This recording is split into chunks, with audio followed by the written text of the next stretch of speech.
is Charlie's World. 안녕하세요.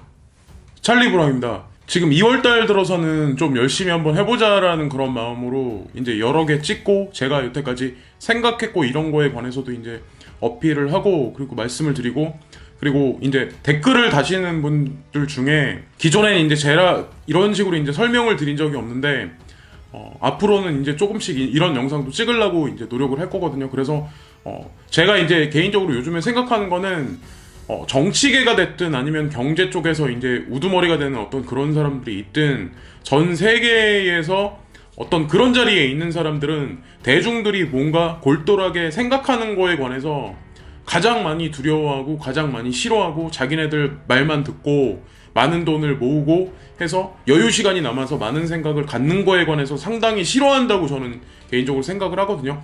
대중은 대중으로 남아 있는 게 너희들의 죽을 때까지의 어떻게 보면 숙명이다. 그거에 관해서 계속해서 관철을 시키고 당연시 하는 사람들이 사실은 어떻게 보면 지금도 암호화폐 시장에서 대중들을 농락하고 그런 사람들이라고 저는 동일한 집단이라고 저는 생각을 하거든요. 근데 저한테 이제 그 댓글을 다신 분 중에 석유님이라고 있어요. 그분이 이제 댓글을 하나 다셨는데 개돼지로 만드는 방법이라고 좀 약간 자극적이긴 한데 개돼지로 만드는 방법이라고 하셔가지고 이제 저한테 댓글을 다셨는데 그거를 제가 이제 설명을 드릴게요. 그래서 첫 번째가 되는 게 남녀 분열이에요. 그래서 남녀 분열이라고 하면 원래는 그 여성분들을 통해서 페미니즘이라는 게 요즘에 이제 남성의 노동력에 관해서 기술이 발전되고 세상이 이제 변해감에 있어서 농촌 사회에서 산업 사회 그리고 이제 앞으로는 4차 산업 혁명 쪽으로 가면서는 어떻게 보면 기계화된 세상 그리고 로봇이 창궐하는 세상 그런 세상으로 가면 갈수록 사람이 노동력이 중요시하는 세상이 지났잖아요. 그래서 남성보다는 여성의 어떤 여권 신장이 더 강해질 수밖에 없거든요. 앞으로 도래하는 세상에서는. 근데 그거를 세력이란 사람들은 저는 개인적으로 생각했을 때 페미니즘이라는 게 원래 어떻게 보면 여권 신장이다 이런 측면에서 저는 좋게 생각하고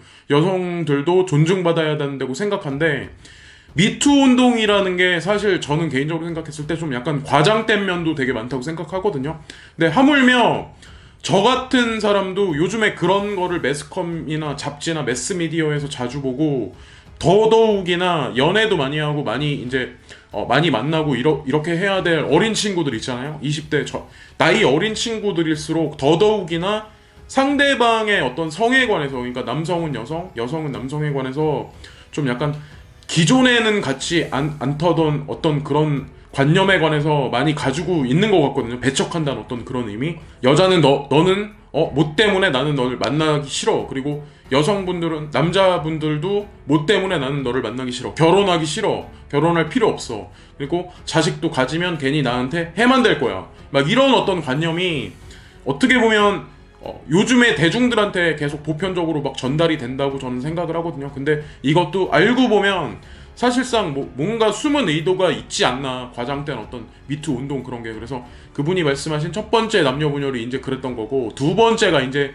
지역 분열인데 지역 분열에 관해서는 이제 저는 이제 개인적으로 그런 생각하거든요. 막 경기도나 서울이나 이쪽에 계신 분들은 예를 들어서 이제 뭐 전라도 분들이면 되게 많이 싫어하고 그러잖아요. 그리고 전라도 분들도 마찬가지로 뭐 충청도 분들은 또 전라도 분들 막 이렇게 지역과 근데 사실상 뭐 아시겠지만 제가 항상 강조하는 게 뭐냐면 같은 땅 하물며 같은 땅덩어리에서 같은 종류의 음식을 먹고 똑같은 나라의 언어를 사용하고 비슷한 사람끼리 모여 사는 사람들끼리도 이렇게 지역 감정이나 이런 거를 만들어내면서 서로 어떤 미워하는 감정 그리고 있지도 않은 거를 만들어내가지고 막 이런 게 되게 분열을 많이 일으키잖아요. 그 안에서 어떤 이득을 추구하는 거는 정치 세력이 됐든 아니면 금융 세력이 됐든 분명히 뭔가 있을 거라고 생각을 하거든요.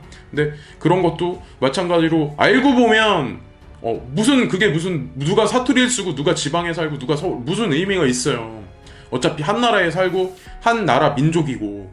그리고 저는 하다못해 해외에 어떤 있는 사람들도 예를 들어서 뭐 인도인이다 이래도 저도 이제 뭐 프랑스인도 많이 만나봐서 일도 해봤고, 인도인도 하고 만나보고 일도 해봤고, 뭐 호주 사람, 미국 사람, 뭐 여타 뭐 하다못해 저 아프리카 계통 그쪽 분들하고도 일도 해봤고 하지만 물론 성향은 틀려요. 되게 각각의 나라에 가진 어떤 민족적인 특성은 분명히 틀린 게 있지만 결국에는 근본으로 돌아가면 사람의 마음은 다 똑같다고 저는 결론을 내렸거든요. 예, 그래서 어쨌든 그런 것도 별로 좋은 게 못 되고, 또 세 번째에도 마찬가지로 정치 사상의 분열이라고 이분이 말씀하시는데, 지역 감정을 앞세워서 정치 사상을 분열해서 뭔가를 또 얻어내고 음을 만들어내고 양을 만들어내고 남을 만들어내고 북을 만들어내고 중국을 만들어내고 미국을 만들어내고, 물론 뭐 인종적인 어떤 그런 특성도 있지만 어떤 정치적인 그 분열을 이용해서 뭔가 이득을 취하고 전쟁을 일으켜서 거기서 무너지는 거에서 생산을 또 추구하고, 그리고 생산을 추구한 거에서 또다시 쇠퇴기를 만들어내고, 이런 게 어떻게 보면 비유적으로 이렇게 말씀드리면 뭐하지만 미중 무역 갈등 같은 경우도 저는 약간 그런 성향의 어떤 그런 게 아닐까 그런 생각을 하거든요. 3S라고 이분이 이제 말씀하신 게 네 번째가 이제 3S인데 거기에 이제 섹스, 스포츠, 스크린이 들어가 있어요. 아마 아시겠지만 성에 대해서 싫어하는 사람 없잖아요. 근데 그거를 도모해서 뭐 포르노 산업이라든가 아니면 뭐 웹사이트나 이런 거로 사람들을 현혹하고 뭐 음탕하게 만들고, 하여튼 뭐 그런 거로 사람들을 약간 회유하고 이런 거 있고, 그 스포츠 같은 것도 너네는 야구에 그냥 집중해, 아니면 프리미어 리그에 집중해, 아니면 뭐 농구 NBA 리그에 집중해, 너네는 우리가 하는 일에 대해서 관심을 갖지 마, 이런 식으로 아마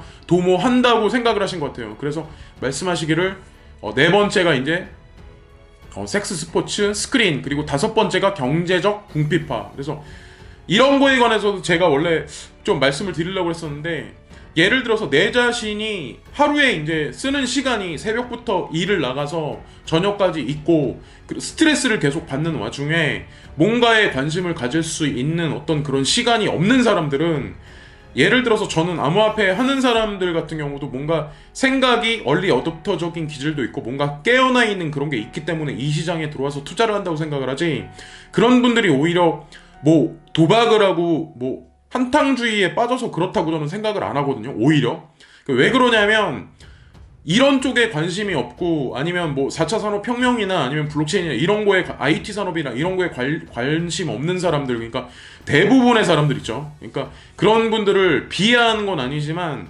대부분의 그런 분들은 시간적 여유가 있더라고 하더라도 오히려 이런 거에 관해서 생각을 골똘히 안 한다는 거죠. 먹고 살기 피곤하기 때문에 아침서부터 밤늦게까지 일하면 집에 가서 그냥 먹고 자기 바쁘고 무슨 생각을 해요. 응? 그러다 보면 뭐 자기 부인하고도 싸우고 뭐 어쩌고저쩌고 하겠죠. 그런 일을 일으키는 거죠. 그래서 경제적 궁핍화를 만들고 대출을 받게 하고 빚을 지게 하고 어떤 분란을 일으키고, 근데 그런 사람들이 많이 구성되어 있는 사회가 된다면 결국 국가도 결국 문제가 생길 수밖에 없다고 생각하거든요. 그래서 그런 문제들이 아마 앞으로도 많이 빈익빈 부익부가 많이 지금보다 심화된다면 아마 더더욱 아마 사회 문제가 아마 더 크게 대두될 확률이 되게 높고, 그리고 다섯 번째가 이분이 말씀하실 때 신용화폐 창출을 통한 화폐 가치 하락 유도라고 말씀하시는데, 그런 게 있잖아요. 예를 들어서 이제 달러를 찍어낸다, 그리고 한국 같은 경우는 원화를 찍어낸다, 그리고 아베 총리, 일본의 아베 총리는 아베노믹스를 통해서 무한 엔화 발행을 해서 여태까지 경제를 지지했긴 했지만, 중요한 거는 그런 와중에 화폐를 계속 찍어내고 하다 보면 일단 미국 같은 경우는 3차 양적 완화까지 멈춘 상태에서 금리를 잠정적으로 1년 동안 올리다가 이제 올해 들어서는 자기네가 양적 완화를 안 하겠다, 못한다. 그러니까 작년에도 12월 달에도 사실 어거지로 저는 했다고 생각하거든요. 미국이란 나라 경제 자체가 엄청나게 좋다고 하면, 예를 들어서 그거에 관해서 만약 경제가 받쳐준다면 올해에도 분명히 두 번에 걸친 금리 인상을 할 거예요. 할 수 있을 거예요. 근데 분명히 그 미국에서는 분명히 연준에서 꼬랑지를 내리고 오히려 양적 완화한다는 얘기를 했잖아요. 그 얘기는 분명히 경제에 무슨 문제가 생겼다는 얘기고, 그 문제는 전 세계에 걸쳐서 아마 다 동일한 저는 문제라고 생각을 하거든요. 그래서 만약에 이 상황에서 양적 완화가 다시 한번 진행이 된다면 그거는 걷잡을 수 없는 다시 한 번의 인플레이션을 아마 극악으로 유도할 수도 있다고 저는 생각을 하거든요. 그 안에서 물론 암호화폐 투자하는 사람은 살아남을 확률이 저는 높다고 생각해요. 오히려 부동산이나 주식시장보다 그렇게 저는 개인적으로 생각을 하고, 그리고 양적 완화가 만약 시행이 된다면 인플레이션으로 인해서 피하지 못한 사람들, 그리고 과도한 부채를 진 사람들은 집을 뺏기게 되고 자기 직장을 잃게 되고 아니면 상가에서 자영업을 했던 사람들 같은 경우는 망할 수밖에 없는 그런 상황이 도래할 수밖에 없잖아요. 그러면 결국에는 지금보다는 빈익빈 부익부가 훨씬 더 심화되고 가중된다는 거죠. 거기서 아마 더 많은 범죄율이나 아니면 살인이나 강간, 폭행 이런 것도 지금보다는 더 많이 벌어져서, 제가 개인적으로 생각했을 때 5년에서 10년 내내는 지금 이제 우리나라 같은 경우는 치안이 괜찮기 때문에 그렇지만 다른 나라 같은 경우는 6시, 7시만 되면 밖에 나가 돌아다니기도 되게 그런 데가 되게 많거든요. 보면은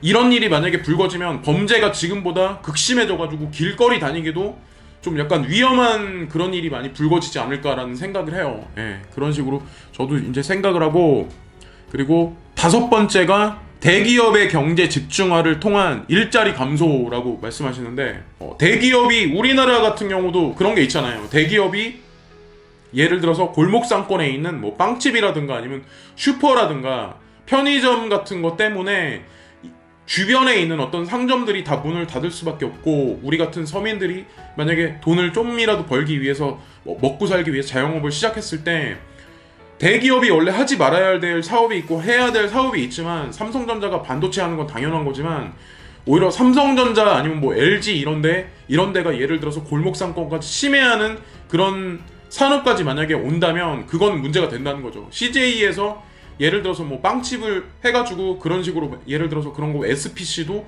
사세 확장을 되게 많이 해서 파리바게트 되게 많이 늘어났잖아요. 지금 많이 망해서 사라지고 있긴 하지만 어쨌든 그런 것도 문제가 있고, 쿠팡 같은 것도 예를 들어서 지금보다 많이 보편화되고 많이 늘어나면 저는 로켓 배송이나 로켓 와우를 통해서 집 앞에 있는 동네 슈퍼 같은 데도 지금보다 아마 매출 영업력이 마트 같은 데도 아마 지금보다 현저하게 줄어들고 사람도 많이 내보낼 수밖에 없는 그런 어떤 환경이 도래하지 않을까라는 생각을 하거든요. 그래서 그런 것도 있고, 그런 걸로 인해서 이제 기업체 입장에서는 비정규직을 양산할 수밖에 없고, 정규 계약직은 줄이고 비정규직 양산으로서 인력 감축을 더더욱이나 도모할 수밖에 없죠. 예, 그래서 그런 식으로 갈 수밖에 없는 그런 산업 구조가 되고, 그리고 만약에 부동산의 대폭등인데 부동산이 폭등하면 예를 들어서 전세 살던 사람이 월세로 갈 수밖에 없고, 그리고 월세 살던 사람이 전세로 가긴 더욱 힘들고, 어떻게 월세 사는 사람이 전세도 못 사는데 어떻게 집을 사요? 거기다가 지금은 DSR로 인해서 지금 제2금융권도 대출문을 점진적으로 계속 줄이기 때문에 서민이 집을 자기 소유로 하기는 더더욱이나 시간이 흐르면 더 점점 더 힘들어질 수밖에 없다고 생각을 하거든요. 하물며 집주인도 마찬가지로 힘든 게 뭐냐면 예전보다 보유세나 아니면 토지세나 여러 가지 어떤 지금 보면은 건강보험료도 되게 많이 올린 것 같더라고요. 보니까 이런저런 명분을 붙여서. 그래서 어쨌든 중요한 건 대중들한테는 계속 등에다 빨대를 꽂고 계속해서 뽑아가는 거죠. 앞으로 시간이 흐르면 점점 더하면 더했지, 저는 이런 현상이 한국에만 국한된 문제라고 생각 안 하거든요. 아마 아시겠죠? 뉴스를 많이 보시면 아마 아시겠지만 처음부터 말씀드렸던 미투 운동부터 해가지고 지금 보면은 마지막에 말씀드린 부동산 문제부터 해가지고 여러 가지 사회 문제들이 사실은 글로벌하게 지금 다 어떻게 보면 대중들이 다 안고 있는 문제지, 이게 한국 사람, 우리가 지금 한반도에 있는 사람들한테만 국한된 문제라고 저는 절대 생각을 하지 않아요. 그래서 이분이 또 그런 말씀을 하셨더라고요. 그래서 저들이 원하는 대로 직장 생활을 열심히 하고 저축을 열심히 하면 좋은 세상이 열릴까요? 라고 그렇게 말씀하시고, 그리고 절대 그렇지 않습니다. 죽지는 않겠지만 근근히 먹고 살면서 노예로서의 삶을 탈출하지 못합니다. 그래서 이분 같은 경우는 석유님이죠, 이분이. 그래서 유성님이라고 말씀드려야 되나? 근데 영문으로 이제 이름 쓰셔가지고 이분 같은 경우는 그렇게 그래서 암호화폐를 투자하는 게 당연한 거고 그렇게 해야만 한다고 생각을 하신다고 하시더라고요. 근데 저도 동감한다고 밑에다 댓글을 달아드렸는데 글이 되게 짤막하긴 한데 너무 내용이 좋아서 한번 설명을 드렸어요. 그래서 지금까지 뭐 말씀드린 게 어떻게 보면 동감하실 분들도 계시고 반대하시는 분들도 분명히 계시겠지만 저는 제가 암호화폐 투자해서 만약에 손실을 봤다 아니면 약간의 이득을 봤다 그래서 제가 지금까지 기다리고 계속해서 앞으로 이게 긍정적이라고 생각하고 유튜브까지 한다고 해서 제가 우매하거나 이런 사람은 아니라고 생각하거든요. 그리고 저를 시청해 주시는 모든 분들도 우매하거나 이런 분들이 아니라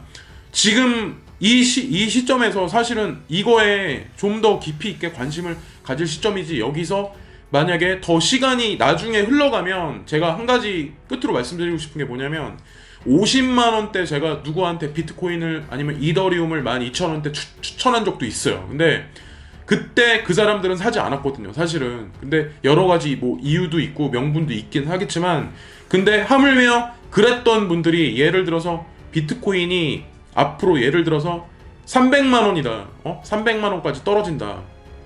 예를 들어서 아니면 뭐 280만 원까지 떨어진다. 아니면 이더리움이 5만 원이 간다. 그렇게 하면 그분들이 살 수 있을 것 같으세요? 절대로 못 사요. 그러니까 제가 마지막으로 딱 말씀드리고 싶은 거는 이것도 했던 놈이 하는 거지 중간에 끼어들어서 하기가 되게 쉽지 않아요. 근데 중간에 만약에 들어오는 사람들은 매스컴에서 아마 예전에 그것이 알고 싶다 해서 우리 친구들이 이제 암호화폐로 이제 돈 많이 버는 사람들이 뭐 람보르기니나 페라리 같은 거 몰고 다니면서 막 돈 다 한 달에 뭐 30억 벌었어, 누구는 뭐 100억 벌었어, 이런 얘기가 매스컴에 줄로 장식을 하고 그게 연이어서 막 터트릴 때 그때 나중에 고점에 집 팔고 땅 팔고 분명히 들어올 거예요. 지금은 아니지만, 지금은 오히려 우리 같은 사람들을 바보로 보는 사람이 많지만, 이 말씀을 끝으로 이번 영상을 마치겠습니다. 즐거운 명절 되시고 건강하게 다들 보내세요. 끝까지 불장까지 끝까지 버티시면 분명히 좋은 날은 옵니다.